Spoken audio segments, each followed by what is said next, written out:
Advocates for the disabled or champions for profit.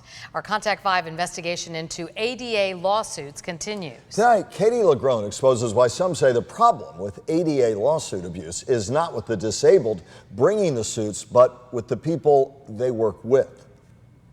You've filed, God, well over 1,200 in just the last couple years. A former doctor with a spine condition, a patient with a spinal cord injury. Being able to sue is the only legal remedy I have. They are among Florida's serial ADA filers, persistent plaintiffs who have made it their business to make Florida businesses accessible to the disabled. The only watchdog is plaintiffs like myself. Do you have anything to say about any of this? We have no comment, Katie. But as our ADA lawsuit investigation continues, we're now learning more about who's behind serial ADA watchdogs and why some say it's attorneys fueling a mission, less about breaking down barriers and more about raking in money.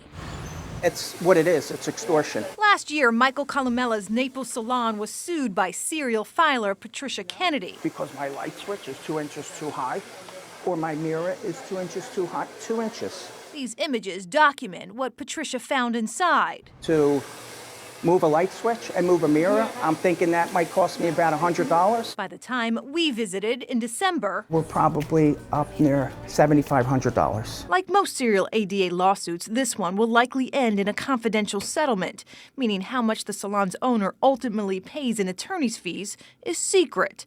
Kennedy's attorney explains why. This is the only time we propose that, and the reason why I propose that is because they're litigating this case with the media, which we prefer to never do.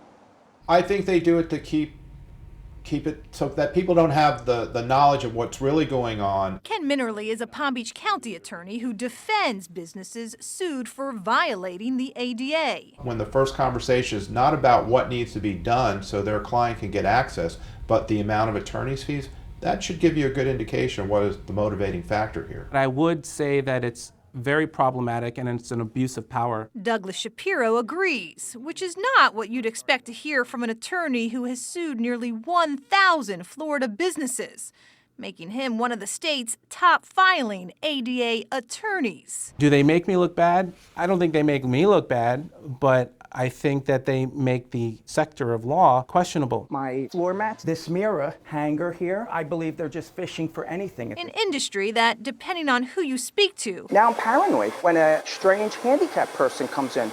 In my mind, I'm thinking, oh God, they're here to set me up. continues to drive so much debate. Settlement is global. We can't afford to work for free. They've had 26 years to be aware of it.